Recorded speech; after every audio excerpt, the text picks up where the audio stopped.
Okay, students, welcome to our YouTube channel HR Singh's Chemistry and Mobile Application, The Height Education Media। तो आज हम लोग solution chapter जो 12th का first chapter है उसका थर्ड लेक्चर शुरू करने जा रहे हैं। Solubility of gas in liquid का चर्चा हो रहा था, फैक्टर्स अफेक्टिंग सब्सटेंसेस का चर्चा हो गया था, उसी बीच में एक टर्म आ गया Henry's law.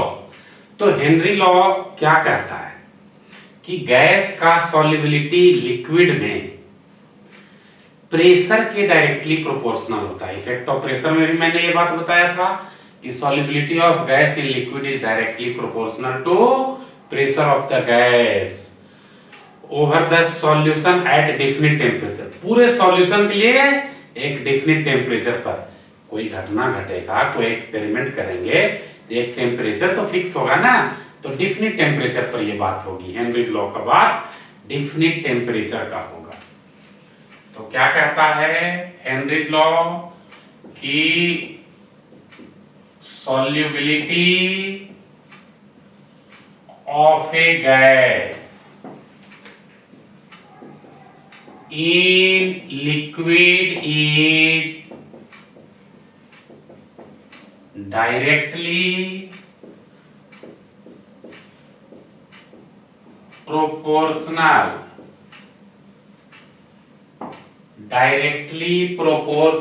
to the pressure of gas, to the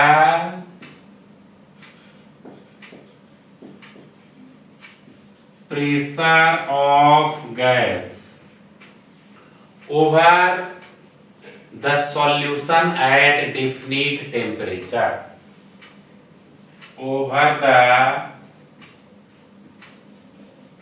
solution at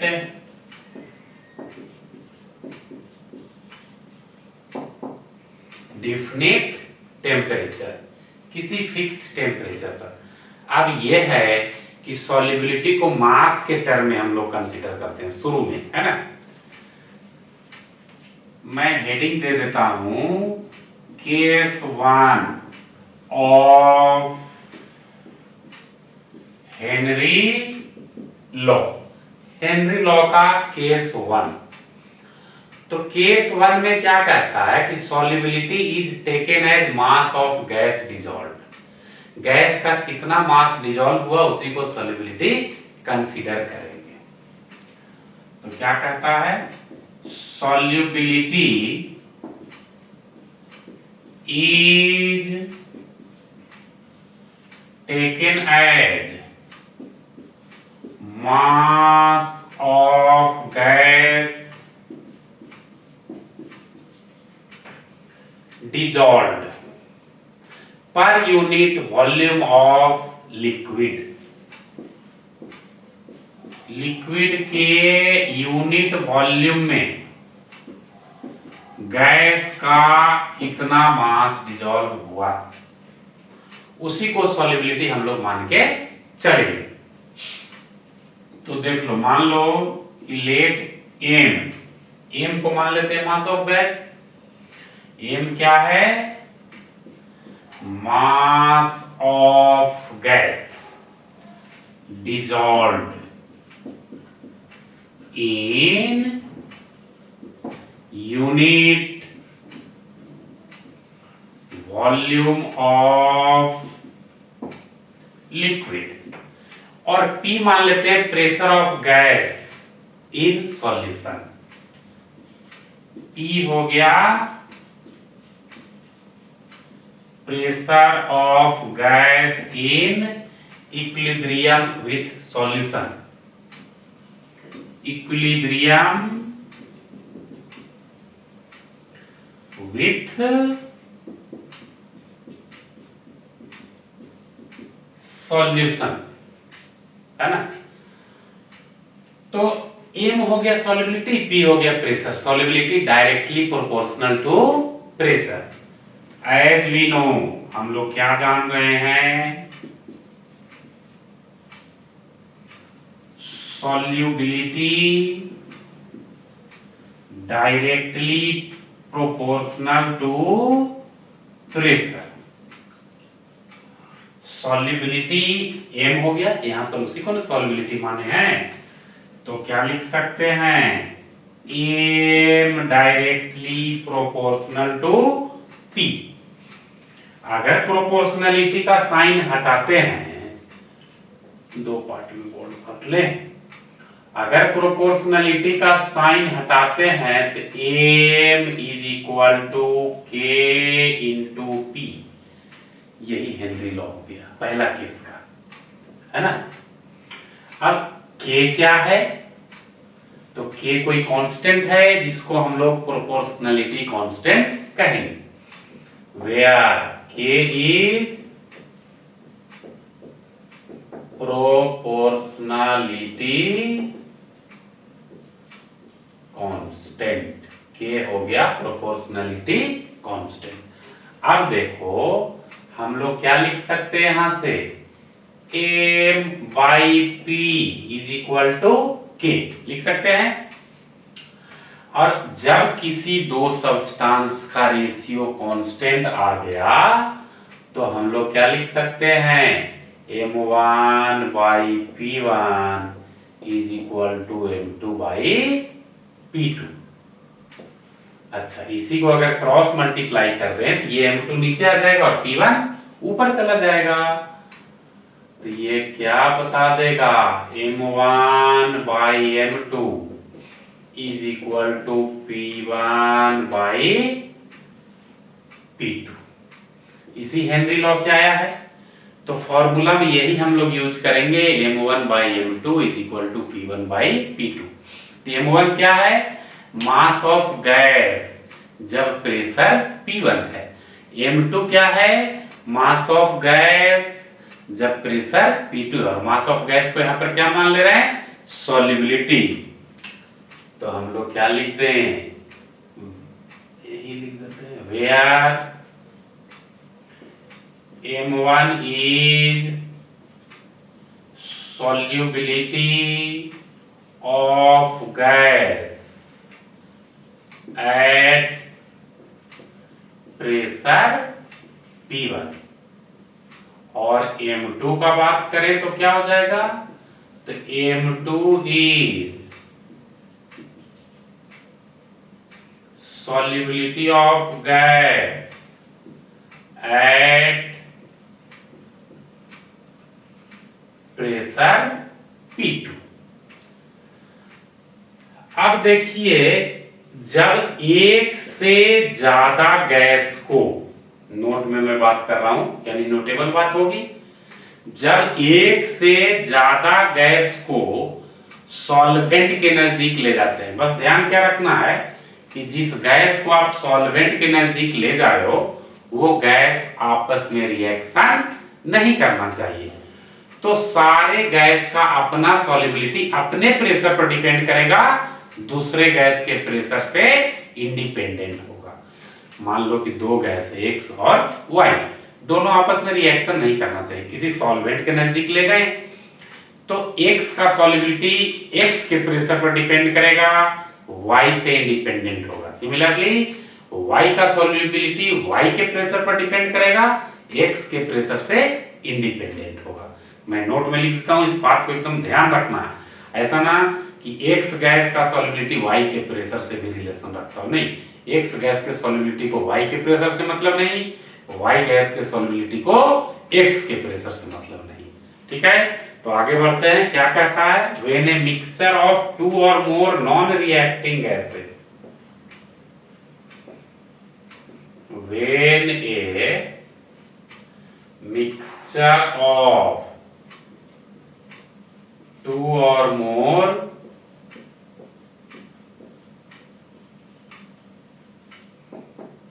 non-reacting gases are brought in contact with a solvent, are brought in contact with a solvent, तो क्या हो जाएगा, each constituent gas dissolves in proportion to their own partial pressure. Each constituent gas dissolves in proportion of their own partial pressure. अपने partial pressure के हिसाब से solvent में dissolve होगा, दूसरे के पार्शियल प्रेशर से कोई लेना देना नहीं है। मिटा देते हैं इसको, पॉज करके आप लिख सकते हो वीडियो को।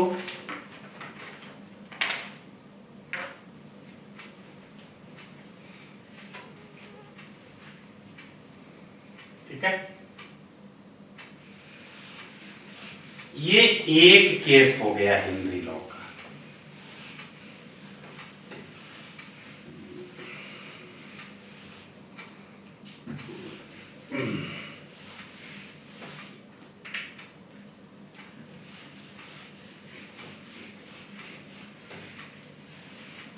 देखिए, यानी एक बात और क्या कह सकता है कि Henry law can be applied to each individual gas independent of pressure of other gas. अपने प्रेशर पर डिपेंड किया, दूसरे के प्रेशर पर डिपेंड नहीं किया। तो यहां पर हम एक कॉलम दे देते हैं heading case 2 of Henry law. क्या बोलता है कि Henry law can be applied to each individual gases. वही बात नोट वाला, Henry law can be applied to each individual gases, individual gases independent of pressure of other gas, independent of pressure of other gas। दूसरे gas के pressure से कोई लेना देना नहीं है, प्रेशर ऑफ अदर गैस। तो केस 1 में हम लोग सॉल्युबिलिटी किसको कंसीडर किए थे? मास को।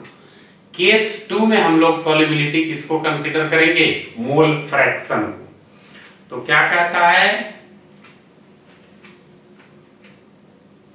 मोल fraction of gas in solution, mole fraction of gas in solution is considered as solubility, is considered as solubility. Mole fraction को हम लोग यहां पर सॉल्युबिलिटी कहेंगे। तो हेनरी लॉ क्या कहेगा? तो हेनरी लॉ का स्टेटमेंट क्या हो जाएगा कि mole fraction of gas in a solution is directly proportional to pressure of gas. क्योंकि सॉल्युबिलिटी की जगह क्या आ गया? Mole fraction. तो mole fraction directly proportional to pressure, पहले मास था तो mass directly proportional to pressure. तो हेनरी लॉ क्या कहेगा? Mole fraction of a gas in solution is directly proportional to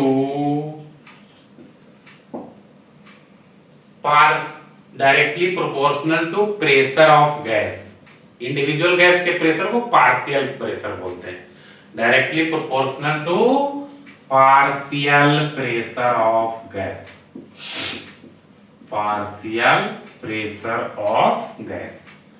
partial का मतलब आप समझिए, मान लीजिए मेरे पास तीन गैस ए बी सी, तीनों गैस कुछ प्रेशर अप्लाई कर रहा होगा. ए मान लो 2 एटमॉस्फेयर, बी 3 एटमॉस्फेयर, सी 4 एटमॉस्फेयर. तो ऐड करिएगा तो 9 एटमॉस्फेयर हो गया ना, तो टोटल प्रेशर हो गया 9 एटमॉस्फेयर।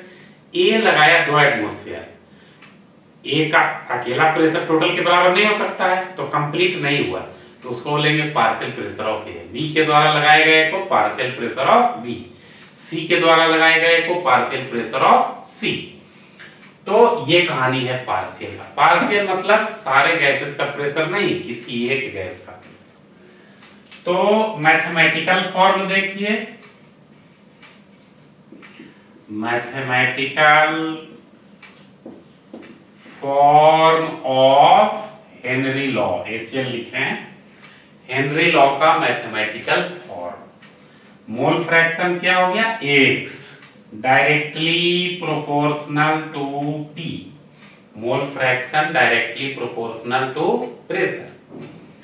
तो अगर प्रोपोर्शनलिटी का साइन हटाते हैं तो एक कांस्टेंट आएगा, क्या, यहां पर k नहीं मानेंगे, थोड़ा डिफरेंट कर देंगे, तो k डैश P। अब x क्या है, p क्या है, k डैश क्या है, सब आपको मालूम है। x क्या, mole fraction of a gas in solution, x हो गया mole fraction of gas in solution, p क्या है, partial pressure of gas, P है पार्शियल प्रेशर ऑफ गैस। देखिए x बराबर k डैश P, तो हम लोग क्या लिख सकते हैं, P is equal to x upon k dash, या इसी को P is equal to 1/k dash into x। अब देखो यहां पर 1/k डैश को kh बोलते हैं, और kh का नाम हेनरीज लॉ कांस्टेंट, kh किसको बोलते हैं, हेनरी लॉ कांस्टेंट को। तो 1/k डैश की जगह पर तो हम लोग kh ही करेंगे, तो क्या हो गया, P is equal to kh into x। ये हेनरी लॉ का दूसरा केस है।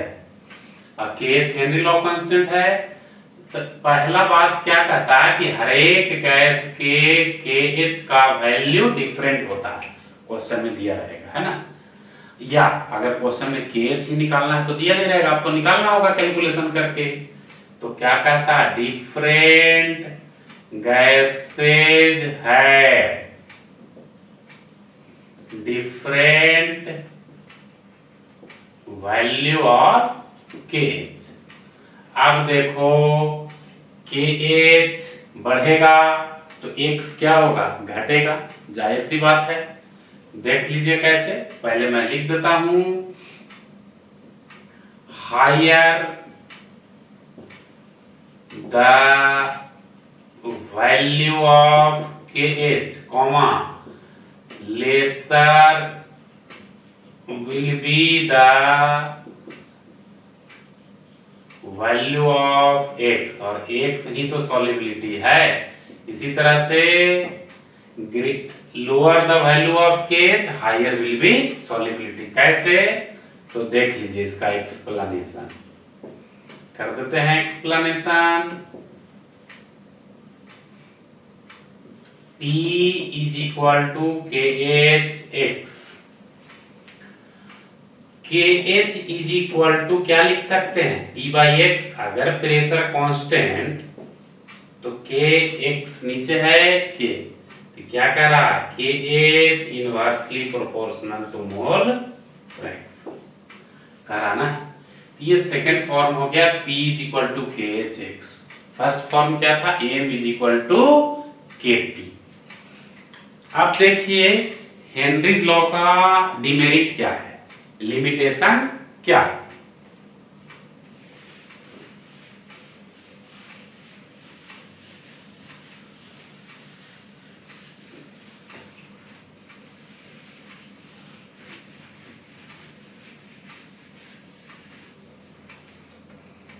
देखिए,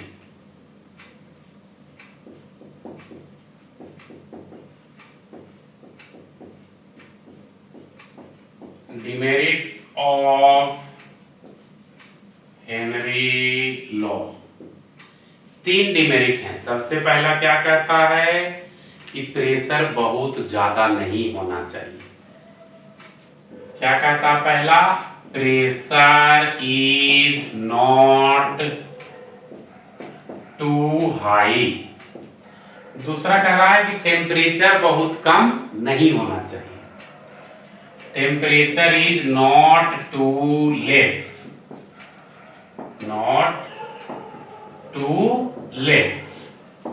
तीसरा बात क्या कह रहा है कि जो गैस कंबाइन है, एक से ज्यादा गैस जिसको सॉल्वेंट के पास आप ले जा रहे हैं, वो गैस नॉन रिएक्टिंग होना चाहिए। Gases should not chemically combine with solvent. Gases should not chemically combine with solvent।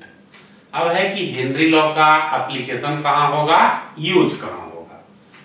तो हम लोग का नेक्स्ट टॉपिक है application of Henry's law. Henry law का एप्लीकेशन, 3 एप्लीकेशन हम लोग को जानना है। पहला एप्लीकेशन है कार्बोनेटेड बेवरेज। पहला एप्लीकेशन है carbonated beverage, cold drinks. Cold drinks में क्या होता है, बोतल के अंदर कार्बन डाइऑक्साइड को हाई प्रेशर पर सील किया जाता है। तो पहला एप्लीकेशन का हेडिंग मैं दे देता हूं, कार्बोनेटेड बेवरेज। बेवरेज मतलब खाने पीने का पदार्थ। Beverage, BEVERAGES, carbonated beverage. इसमें क्या है कि सॉफ्ट ड्रिंक में कार्बन डाइऑक्साइड बोतल में हाई प्रेशर पर सील होता है। CO2 is sealed in soft drink bottle under very high pressure, under very high pressure। ठीक है, सॉफ्ट ड्रिंक में carbon dioxide very high pressure पर सील रहता है। ये हेनरी लॉ का यूज हो गया, हाई प्रेशर आ गया। दूसरा जो हम लोग का एप्लीकेशन है वो स्कूबा डाइविंग। गोताखोर क्या है कि वाटर के सरफेस से नीचे जाने में धीरे धीरे जाना चाहिए उसको। जो डीप स्कूबा डाइवर्स हैं, जो समुद्र के काफी नीचे जाते हैं, वैसे स्कूबा डाइवर्स को धीरे धीरे जाना चाहिए। अच्छा, जाना का कैसे भी जा सकते हैं, उनको धीरे धीरे वापस आना चाहिए। वाटर में गए हैं, अब वाटर के सरफेस से बाहर एक बैग आ जाएंगे तो क्या चेंजिंग आएगी, तो कह रहा है धीरे धीरे बाहर आएंगे। क्यों? To prevent dissolved gases from being released rapidly from the blood. जो ब्लड में डिजॉल्व्ड गैसेज हैं उनको रैपिडली जल्दी से ना निकल जाए एटमॉस्फेयर में, उसको रोकने के लिए उनको जल के सरफेस से धीरे धीरे आना चाहिए। और क्या कहता है, डिजॉल्व्ड गैस है और भी कोई कोई छोटा मोटा गैस हो, उसको प्रिवेंट करना रैपिडली निकलने से। कुछ बॉडी फ्लूइड भी निकल सकते हैं। बॉडी फ्लूइड निकलेगा तो क्या होगा, आदमी कमजोर पड़ेगा। तो कमजोर पड़ेगा तो लीन एंड थीन हो सकता है, बेंट हो सकती है, ज्वाइंट पेन हो सकता है, उसका इम्यून सिस्टम कमजोर पड़ सकता है, वो आदमी बीमार पड़ सकता है, हॉस्पिटलाइज हो सकता है। तो डीप सी डाइवर्स क्या करते हैं, नाइट्रोजन के जगह पर हीलियम लेते हैं। डीप सी डाइवर्स क्या करते हैं, नाइट्रोजन के जगह पर हीलियम लेते हैं। क्यों? हीलियम का सॉल्युबिलिटी लोअर होता है नाइट्रोजन के तुलना में। कहा? बायोलॉजिकल फ्लूइड में हीलियम का सॉल्युबिलिटी नाइट्रोजन के तुलना में कम होता है। तो स्कूबा डाइवर है ना, क्या कहता है? Replaces nitrogen with helium due to its low solubility. एक बात। दूसरा बात, scuba divers must ascend slowly. Ascend मतलब वाटर के सरफेस से बाहर धीरे धीरे आना चाहिए। Must ascend slowly to remove dissolved gases rapidly.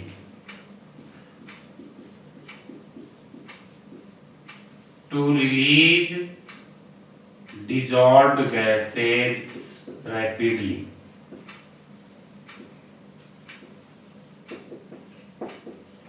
Rapidly dissolve gases release ना हो, इसके लिए उनको धीरे धीरे बाहर आना चाहिए।